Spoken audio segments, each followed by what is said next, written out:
Welcome back to talkSPORT End Zone, talkSPORT's dedicated NFL YouTube channel with myself, Will Varney. And look, we are building up to the draft. We can't wait for it to get underway. We're just counting away the days until next week in Green Bay. We'll get on to the Packers maybe in a moment. But first, just a reminder of some of the great content that we've got on the channel as we're building up to the draft, like I mentioned, and we're focusing on specific teams as we build up to the draft, looking at the importance that the draft will hold in the season coming up for these teams, where the draft lands, and we'll be talking about some of the prospects as well. So plenty of conversations already. We've been speaking about the Jets, about the Raiders, about the Vikings, about the Saints, and it's a pleasure to say we're going to be talking about the Green Bay Packers, the hosts of the draft today. And who better to do it than with the company of Mr. Tom Grossi. You'll see his stuff on YouTube, some fantastic, really funny sketches, a big Packers fan, the NFL Fan of the Year for 2023, should I add. Tom, thank you so much for joining me. How are you, my man? Will, thanks so much for having me. No, it's as we're recording this, we're a week away from the NFL draft, which is pretty insane. I feel like it's snuck up on us a little bit with a quiet off season, and now it's here, and we're ready for it to go. Like you say, we're just counting away the days. And I think Green Bay are in a really fascinating situation. So I wanted to start by briefly looking back at last season, an 11-6 record. And Sure. ultimately, despite making the playoffs, it feels like maybe the Packers didn't reach the full expectations that many had for them coming into the season. So looking at this season coming up, do you feel like there's almost a sense of urgency from the front office, from the fans, to maybe having a bit of a championship run? Yeah, I mean, so there's a couple of things here, right? So if you even go back 2 seasons ago, where they're rocking with Jordan Love as their starter, and it really was kind of throwing our hands up, going, "Who knows what we have?" Right? Just moved on from Aaron Rodgers, traded him to the Jets. He did really well there, and I think in terms of for the Packers, it was you had a young wide receiver core, you had a young quarterback, you had an almost non-existent safety unit, and this was 2 seasons ago, and it was like, okay, let's see what happens. And the Packers, they went through their struggles that year, like that midway point, they're losing games, Jordan Love's turning the ball over, and then of course he goes on that run, they clinch the 7 seed, they go in, they knock off Dallas, who's the 2 seed, and then they nearly knock off the 49ers in the divisional round. And at that point, it goes, okay, that was the season where we didn't really have expectations. And this is going to sound very pompous and like very like, oh, we're so good. But for Packers fans who have like dealt with 30 years of success, right? For all the highs and lows and 2 Super Bowls and all that great stuff, when you had Brett Favre or Aaron Rodgers at quarterback, every year there was that expectations from the fans that like, hey, we're going to be contending for a Super Bowl, right? Because we got one of the best quarterbacks in the league. And when Jordan Love came in and just that uncertainty and just not knowing if he was going to be good or not, that was really one of the first years just for me as a fan. I know how lucky I am to be able to say this, where it was like, okay, like let's see what happens. If they wind up making the wild card, that'll be phenomenal.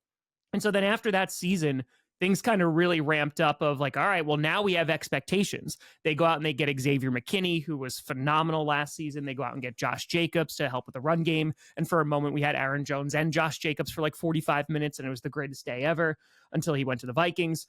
But then it was like, okay, well, these wide receivers who are super duper young, youngest team in the league, you heard that over and over again.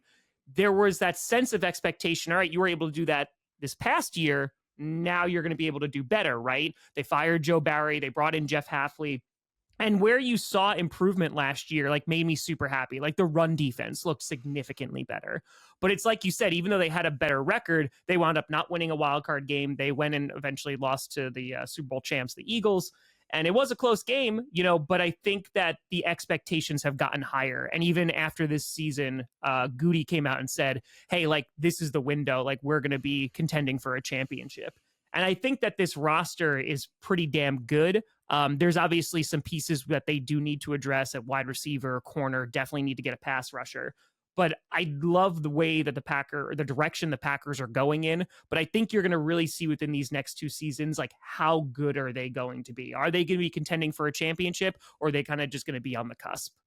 Yeah, and I think it will be fascinating to see. Like you mentioned there, the expectations obviously increase, and there's no disgrace in losing to the team that are going on to win, the Super Bowl in terms of the Philadelphia Eagles. But I suppose looking ahead then to the draft, and you recently did a video about a couple of weeks ago looking at the Packers draft needs. And when I was watching through that video, you mentioned it in terms, you did a top five, but really the top three were edge rusher. You then had a cornerback, and then you had wide receiver at number three. I just wanted to start really by, I said that video was about 2 weeks ago. As we build up closer to the draft and we sort of see more and more mock drafts and things like that, have Yeah.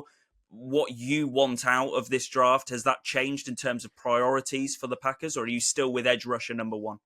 Yeah, no, I mean, I could go back and forth between edge rusher and corner. The big question mark is Jair Alexander, right? So Jair Alexander, everybody and their mother assumed that he was not going to be on the team by this point.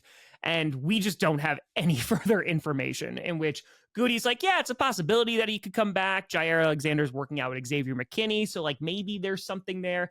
But for us fans, we're kind of just outside looking in and waiting. And if they move off Jair Alexander, which I understand, like maybe they're just not going to be able to come to the table and come to an agreement, especially at his current contract. But I think that regardless if Jair Alexander stays or goes, corner is going to be a need. If he winds up going, I think it's an even larger need.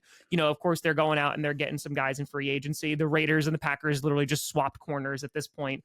And I feel like heading into this, pass rusher just needs to be a priority. But the problem is, the Packers have done this now where they have gone out and they've gotten pass rushers in recent drafts, right? They got Lucas Van Ness, who was raw athletic ability, but just really hasn't developed into that guy. Not giving up on him by any sense, but we just need more production out of him. Rashawn Gary, he got his big contract. He's got to play a little better. And while they were top 10 in sacks, their pressure rate was horrible. Like their pressure win rate, I think, was ranked 26th in the league last year. And so in order to kind of, win up front, it's going to make their secondary look better, where maybe at corner right now, it's not the best. There's some spaces or some holes, I should say. But in terms of pass rusher, like that is going to be almost my number one need. But wide receiver is a top three up there too. I don't think the Packers are going to go wide receiver round one, but they haven't done it in over 20 years. So maybe this is the year finally. But I think unless a guy falls into their lap that they're absolutely in love with, like McMillan, I think that they're likely going to go defense and go pass rusher or somebody to spruce up that secondary. Let's start then with the edge rusher, because I think what's quite interesting is we mentioned at the very beginning about urgency and with the window for this team, and like you mentioned, the GM Brian Gutekunst, and looking at what the window is and trying to be aggressive potentially in a championship run. So when you look at, say, the need for an edge rusher, and you mentioned there Lucas Van Ness, it's not really come off so far. It feels like maybe this year is a bit of a boom or bust year for him. Yeah. They really need somebody alongside Rashawn Gary to complement in that pass rush. What was a really impressive first year for Jeff Hafley coming in from Boston, right? So I wondered, in your opinion, whether you would think it's better for the Packers to almost make a bit of a splashy trade and look at somebody like a Trey Hendrickson, if that's available, rather than, say, drafting somebody who's a bit raw and we're obviously unproven in the NFL. What would you make of that? Yeah, no, it's a great question. And I think that for free agency, right, it was pretty quiet free agency for the Packers, right? They bring in Banks, who like allows the Packers to have the flexibility of not having to go get an offensive lineman like day one, which is nice. And, they might even wait until day three. We'll kind of see, or a late day two pick for offensive line, just because Goody loves depth there. But ultimately, I think if they were going to make a free agency acquisition, it was going to be like an ascending player, right? So like there was a guy from the Colts that wound up getting signed. I think it was the Vikings or the Bears at this point that wound up signing him. There's a few guys I was looking at of like, okay, maybe this can fit the bill. They're like 25, 26. They're coming off a pretty good season. Kind of like the Zadarius Smith when the Packers signed him years ago, when it was like, all right, like he's an ascending player. They're going to give him a lot of money for his potential, right? We brought in Preston Smith for the same reason. And I feel like with Trey Hendrickson, that is just such a non-Packers move that once all those other pass rushers were off the table, I didn't think that it was likely they were going to get Hendrickson. If he was a free agent, I think that's a different conversation, right? Because I think that they would have thrown a good amount of money at a Trey Hendrickson if he hit the free agent market. But because there was the draft capital they were going to have to give up to the Bengals, and on top of that, they were going to have to give him a new contract. So not only was it going to cost a lot of money, but it was also going to cost, draft picks, which Goody, I think, is going to want to hold on to. Because at minimum, it was going to probably cost a day two pick, right? If you're looking at like a second or a third rounder. And while Hendrickson could have definitely made a huge difference, and I don't disagree with you, like having a veteran presence in there or a guy who has been proven in the league would have been nice, especially, I mentioned Lucas Van Ness and even Rashawn Gary when he came out of college. Like, the production really wasn't there in college. It was you're drafting off of potential. That's my major concern for the Packers heading into this draft, that they're going to go after another guy who, like, athletically off the chart, right? But if the production is not there and if he's not developing into the kind of player that you want, because you're going to have to take some time for him to develop, that's where, the Packers could get into some trouble. So I don't disagree with you. I would have loved to have brought in like a veteran pass rusher, but Hendrickson, I think, is just going to be a little bit too rich for the Packers. And while I would love the move, I just don't think they're going to give up the capital and the cap space for it. It's a very good point you make. And I mean, I suppose then you then turn your attention to, like you mentioned, Jair Alexander's and the conversation surrounding his contract currently and whether he's going to stay or almost go. I feel like it's slightly surprising. I don't know what you think, that, we're still, we're about a week away from the draft getting underway. And I felt like it was almost a foregone conclusion that he would be traded or he would not be in a Packers uniform. But now it looks more likely than not that he may well stay. So you look at Nate Hobbs come in, because Nate Hobbs doesn't really fit the bill of an outside corner. So it feels like there is that real need for almost that number one lockdown corner. So I just wondered, from your perspective, you said it might shift depending on whether Alexander comes or goes in the next coming days, and that focus in the first round with that pick at 23. But do you feel like there's maybe better value? Could they find that value in, say, the second or the third round for a cornerback, and therefore you prioritize something like an edge rusher or a wide receiver in the first? Yeah, I feel like in terms of, because like you mentioned wide receiver, like that is definitely a need, especially because Christian Watson is going to miss a good chunk of the season, right? Like you're missing your stretch the field kind of guy. There's nobody on the roster that's built like Christian Watson. And when he's healthy, the offense statistically is better. And I know it's frustrating, for him to stay on the field, but he does make the team better. And Romeo Doubs, he had a second major concussion. So like there's always going to be some concerns about that too. But yes, I do think that I'd be comfortable either way. If they get a pass rusher round one or a corner round one, if someone just falls into their laps that they're really high on, I'm all about it, because I think that there is a significant need for both positions. And I think that you can kind of flip flop either one. So if they wind up sitting there and a pass rusher that they don't want to, they just feel like more of a round two guy, I'm okay with them going corner there to kind of spruce that up, because I don't think you can have too many good corners. And the Packers have done this, to their credit and to Goody's credit. I know that he gets some flack sometimes. I mentioned that safety unit from a couple of seasons ago when it was like, I talked to Mark Murphy that season in August and I was like, so are we just like throwing our hands up going, let's see who we got at the safety position? And he goes, yep, pretty much. And then in a season, they completely revamped that. They brought in Xavier McKinney, they drafted Bullard, and they've already gotten one of the better safety units in the NFL. So I'm super stoked about that. So I'm curious to see how they are going to address the cornerback room, because if they wind up keeping Jair Alexander, I feel a lot better about it, because then they can still go out and get a guy, round two then, and maybe focus on getting a pass rusher in round one. Because it's all about just having that flexibility within the draft, right? Because once you start drafting purely for need, that's where you can start getting into some trouble, because the Packers historically have always been best player available. So I'd be fine with either one. I'm looking at pass rusher, because even if Jair winds up leaving and maybe we don't get the corner that we want in round one, but they go get a pass rusher who's going to make an immediate impact, that's going to make your secondary better, right? So like you're able to get after the quarterback and reduce the amount of time that they have to throw. That's going to open up opportunities, for turnovers, what have you. And the Packers were very good in that statistic last year. So yeah, I prioritize edge rusher just because if our secondary is a little bit weaker looking at the corner room, it's going to make up for that at least a little bit.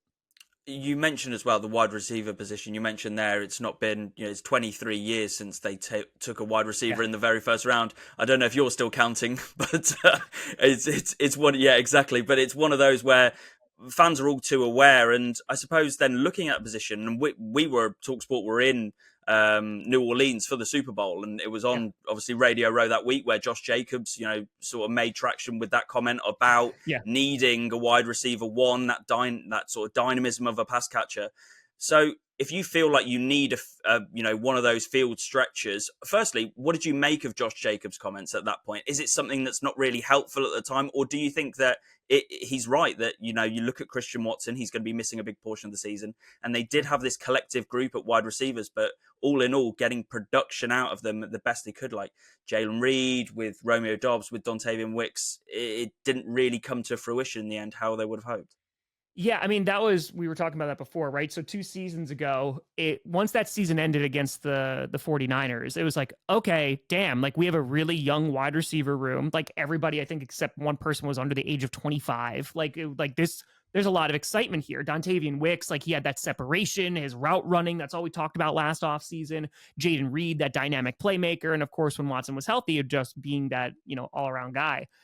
And unfortunately, whether it's with drops or whether it was just with like the routes not being run or just a lack of production overall, that was kind of one of the more disappointing aspects of last season. And when you look at the season where they lost to the 49ers, it was like, okay, like there's all this potential here. And then it just didn't carry over into the next season, right? Like you saw those sparks of like, oh man, like there's pieces there and like, oh man, he's looking really good. But then that couldn't carry over from week to week.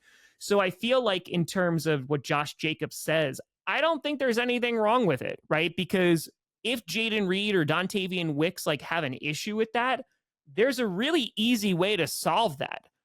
Catch the football and run, like not to be the armchair, just like, oh, I could play wide receiver, but it's more of like good, like let's get that fire going, because if you disagree with what Josh Jacobs says, you literally have the power to change those perspectives, right? And to step up and be that guy.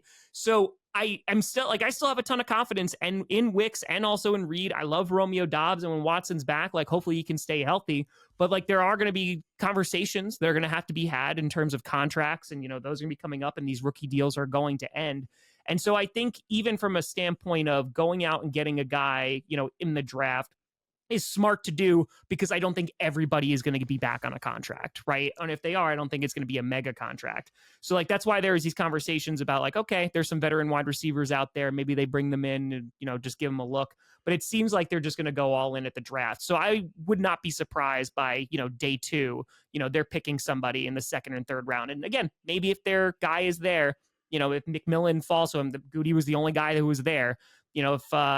If McMillan falls to them, maybe they take a shot. I just don't think it's their number one need, because this offense can still do well.